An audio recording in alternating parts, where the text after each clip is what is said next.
Hello everyone, this is Arjun Yadav, MBBS intern from AIIMS Patna. I hope आप सभी अच्छे होंगे and this video is going to be very useful for all the students who want to pursue MBBS and MD और MS। So अगर अभी तक आपने channel को सब्सक्राइब नहीं किया है तो do subscribe and hit the bell icon. Now let's begin the video. So आज हमारे साथ हैं डॉक्टर श्वेता मैम, जिन्होंने INICET नवंबर में ऑल इंडिया रैंक 100 अचीव किया है। तो first of all congratulations ma'am. Thank you. Hi, Dr. Arjun. I'm Dr. Shweta Singh of MBBS 2018 batch at AIIMS Patna. I achieved a rank of AIR 100 in November 2023 AIIMS INICET exam. Thank you for having me here. सो अभी आपको कैसा लग रहा है कि internship के साथ ही आप सेलेक्ट हो गए और यहाँ से डायरेक्ट एम्स दिल्ली जाने का मौका मिल रहा है आपको? डेफिनेटली बहुत ही अच्छा लग रहा है। स्टार्टिंग ऑफ इंटर्नशिप में लगा नहीं था कि इसी बार सिलेक्शन हो जाएगी, पर थैंक गॉड कि इस बार अच्छी रैंक आ गई। सो मैम, आपने अभी कौन सा ब्रांच चूज़ किया है एंड क्यों किया? अभी मुझे सर्जरी मिला है एम्स दिल्ली में, और मेरा हमेशा से इंक्लिनेशन रहता था सर्जरी की तरफ, और I think surgery is an art and I would like to practise it. So ma'am, आपने डिसाइड कब किया था कि मुझे डॉक्टर ही बनना है एंड क्यों डॉक्टर बनना है? डिसीजन तो शायद क्लास 10th में हुई थी। उस वक्त मेरी फैमिली में कोई डॉक्टर नहीं है। I am going to be the first one to be a doctor in my family. और क्लास 10th में मैंने कुछ मूवीज़ देखे थे डॉक्टर्स के बारे में, और डॉक्टर बनना काफ़ी कूल प्रोफेशन लगता था। And the thing is, in this profession helping others is your job. Your job is to help others and that is a very noble profession. तो आपकी MBBS की जर्नी कैसी रही 5.5 साल की, एंड आप आउट ऑफ 10 कितना रेट करना चाहोगे? 5.5 साल को समराइज़ करने के लिए कहा है डॉक्टर अर्जुन ने। जब यहाँ पे पहली बार आए थे तो फिर सब कुछ नया नया था, अडाप्ट करने में काफ़ी टाइम लगा, पर थैंकफुली काफ़ी अच्छे दोस्त मिले जिनके साथ यहाँ पे मज़े करना, साथ में पढ़ना, साथ में एग्ज़ाम पास करना, साथ में प्रैक्टिकल्स के बारे में पढ़ना, प्रैक्टिकल में देना, डांट सुनना, उसके बारे में शेयर करना, और फिर से अगले साल के लिए पढ़ाई करना। इसी में पूरा MBBS का 5.5 साल निकल गया। और रेट करने की जहाँ तक बात है, आई हैव नो रिग्रेट्स, तो 10 में तो definitely 10। Ma'am, how to manage study during internship and how you manage? देखो, कि मेरे बारे में पूछोगे तो 4.5 साल के अंत में जब फाइनल प्रॉफ था तब तो पता चल चुका था कि कुछ कॉन्साइज नोट्स चाहिए, क्योंकि पूरा रिवीजन नहीं हो पाता है। मेरा फाइनल प्रॉफ है, फाइनल ईयर का बस रिवाइज़ नहीं हो पाया था, तो 19 सब्जेक्ट एक साल में रिवाइज़ करना इम्पॉसिबल रहता उस तरह से। तो ये पता था कि कौन साइज नोट्स चाहिए, अब कहाँ से चाहिए वो नहीं पता था। तो स्टार्टिंग ऑफ द इंटर्नशिप में तो मैंने वो सारे सब्जेक्ट स्टार्ट किए जो फर्स्ट ईयर के सब्जेक्ट्स थे, कि INICET में बहुत ही मेजर रोल प्ले करते हैं वो सारे सब्जेक्ट्स। तो स्टार्ट किया था बायोकेम से, उसके थोड़े नोट्स पढ़े थे जिस कोचिंग ऐप्स में हम हमेशा से यूज़ करते थे, उस कोचिंग ऐप से नोट्स पढ़ना स्टार्ट किया था, उसके रिविजन वीडियोज़ देखे थे। फिर माइक्रो कुछ भी याद नहीं था, भले ही सब कुछ पढ़ा हुआ था पर कुछ भी याद नहीं था, तो उसके लिए भी रिविजन नोट्स। उसके बाद अराउंड मई में डॉक्टर जैनाब वोरा के BTR सेशंस के बारे में पता चला था, तो कॉन्साइज नोट्स के लिए वो बेस्ट मीडियम लगा, तो उसको वहाँ से पढ़ना स्टार्ट कर दिया था। फिर मई के बाद जून एंड जुलाई के एंड तक, जैसे जैनाब वोरा मैम ने एक पूरा शेड्यूल बनाया था कि कैसे कैसे पढ़ना है, तो उसको लगभग फॉलो किया था। तो उस वक्त फर्स्ट राउंड ऑफ रिविजन हो गया।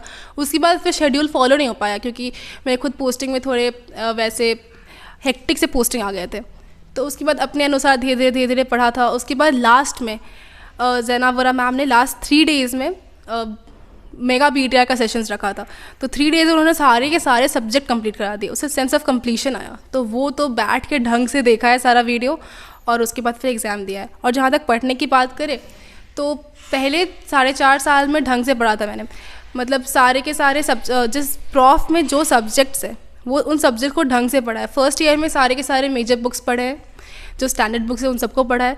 सेकंड, थर्ड, फोर्थ ईयर में हमेशा से मैरो यूज़ किया था, तो मैरो के नोट्स को ढंग से पढ़ा था। और उसके बाद एग्ज़ाम के टाइम में, प्रॉफ के टाइम पे जो PYQs होते हैं हमारे प्रॉफ के, उसको स्टैंडर्ड बुक से पढ़ा था। तो इस तरह से थोड़ा बेस सेट था, मेरा क्लियर था कि बेस क्या है, बस अब उसको रिवाइज़ करना था और वापस से उसको पॉलिश करना था। तो उसके लिए फाइनल ईयर में वही BTR के सेशंस और कुछ सब्जेक्ट्स जो बिल्कुल भी याद नहीं थे उसके रिविजन वीडियोस, और सबसे इम्पॉर्टेंट पार्ट मेरे को लगता है कि है क्वेश्चन सॉल्व करना। क्वेश्चन सबसे इम्पॉर्टेंट पार्ट है इसका। तो उसके लिए PYQ सॉल्व किया था, मैरो ऐप से ही किया था, तो PYQ सॉल्व किया था। और जब इंटर्नशिप के टाइम में जब ऑफ ड्यूटी रहे पर स्टिल ऑन ड्यूटी पर अभी कोई काम नहीं है, तो उस वक्त मिनी टेस्ट देते थे। तो मिनी टेस्ट में बस 20 क्वेश्चंस रहते हैं ना, तो 20 क्वेश्चन सॉल्व करना और उसको रिव्यू करना बहुत ही ईजी है, तो तुरंत सॉल्व कर सकते हो। और फिर कस्टम मॉड्यूल्स को भी यूज़ किया था, और हमेशा हर बार GT दिया है लाइव GT दिया है, उसको ढंग से रिव्यू भी किया है, और मेरे ख्याल से एंड तक जीटी का स्कोर काफ़ी सही रहता है, काफ़ी अप्रॉक्सीमेट आपको स्कोर बता देता है। तो एज अ होल अगर कॉन्साइज करें इस चीज़ को तो फिर ढंग से 4 साल तक ढंग से पढ़ाए, उसके बाद रिवीजन के लिए BTR, बोनस BTR और मेगा BTR यूज़ किया है, ढंग से क्वेश्चन सॉल्व किए, क्योंकि क्वेश्चन सॉल्व करने से पता चलता है कि क्या पढ़ना है और किस तरह से पढ़ना है और क्या इंपॉर्टेंट आएगा, क्या हमेशा से क्वेश्चन में रिपीट हो रहा है, नेक्स्ट टाइम क्वेश्चन क्या आ सकता है। तो क्वेश्चन सॉल्व करना बहुत ही मेजर पार्ट रहेगा। जीटी हमेशा देना है, जीटी को हमेशा ढंग से रिव्यू करना है और सारे टेस्ट को या किसी भी क्वेश्चन सॉल्विंग को कभी भी एज अ टेस्ट लेकर नहीं सॉल्व करना है, क्योंकि अगर वैसे सॉल्व करोगे तो फिर हमेशा लगेगा कि कम क्वेश्चन सॉल्व हो रहे हैं, कम मार्क्स आ रहे हैं, क्यों देना है, अभी पूरा सब्जेक्ट कंप्लीट कर लेते हैं तब देते हैं एग्जाम, अभी देंगे तो फिर कम आ रहा है, डीमोटिवेट हो रहा है। तो वैसे नहीं रखना है, क्योंकि कभी भी सिलेबस कंप्लीट नहीं होता है, कितना भी पढ़ लो हमेशा लगेगा सिलेबस बचा ही हुआ है, ये सब्जेक्ट नहीं हुआ, ये कंप्लीट नहीं हो पा रहा है, हमेशा लगता है सिलेबस नहीं कंप्लीट है। तो इसके लिए पहले से ही स्टार्ट कर देना है क्वेश्चन देना, क्वेश्चन सॉल्व करोगे उससे सिलेबस कंप्लीट भी होगा। मैरो में तो बहुत ही अच्छी बात है, मेरे को लगता है कि PYQs या कोई भी क्वेश्चन सॉल्व करो तो उसका ढंग से एक्सप्लेनेशन दिया रहता है, तो वहाँ से पढ़ भी सकते हो, वहाँ से इंपॉर्टेंट टॉपिक से पता चल जाएंगे। तो क्वेश्चन बिल्कुल स्टार्टिंग से सॉल्व करना है, सिलेबस कंप्लीट होने का वेट नहीं करना है, क्वेश्चन और टेस्ट को भी एज अ लर्निंग एक्सपीरियंस लेना है। तो क्वेश्चन बनाते जाओ, उसके बारे में कुछ लग रहा है कि ये ढंग से सब्जेक्ट कंप्लीट नहीं है उसके बारे में, तो उसका वीडियोस देख लो। मेरे ख्याल से रिवीजन वीडियो देखना चाहिए, क्योंकि मेन वीडियो के नोट्स पढ़ने के लिए उतना टाइम नहीं रहता है कि सारे 19 सब्जेक्ट के नोट्स पढ़ लो। और जो मिनी सब्जेक्ट्स है जैसे कि ऑर्थो है, ENT है, डर्मा है, इसके सिर्फ क्वेश्चन भी सॉल्व कर सकते हो। PYQ सॉल्व करो, सब्जेक्ट टेस्ट भी आता है मैरो पे, तो वो सॉल्व कर लो, काफ़ी कुछ कवर हो जाता है इससे। Ma'am, how to prepare for a PG as a first, second and third year and final year student? देखो, हाउ टू प्रिपेयर सबका अलग हो सकता है, हम अपना बता रहे हैं। First, second, third, final year में उस स्पेसिफिक ईयर का जो भी सब्जेक्ट था, जो भी टॉपिक था, जो इंपॉर्टेंट टॉपिक्स उसको ढंग से पढ़ा है, बुक से ही पढ़ा है, नोट से ही पढ़ा है, तो उससे बेस स्ट्रॉन्ग रहता है। कितने लोग होते हैं जो कि आगे पढ़ते हैं, अच्छी बात है, अगर तुम पढ़ पा रहे हो तो बहुत अच्छी बात है, पर पर्सनली मैंने ऐसा नहीं किया था, क्योंकि उस सब्जेक्ट को कंप्लीट करते करते मेरा टाइम निकल जा रहा था।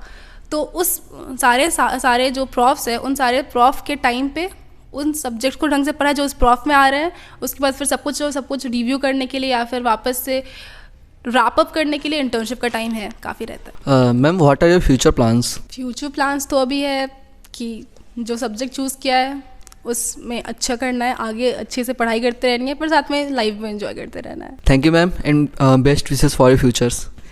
Thank you Arjun, thank you for inviting me to your video. Please share and subscribe.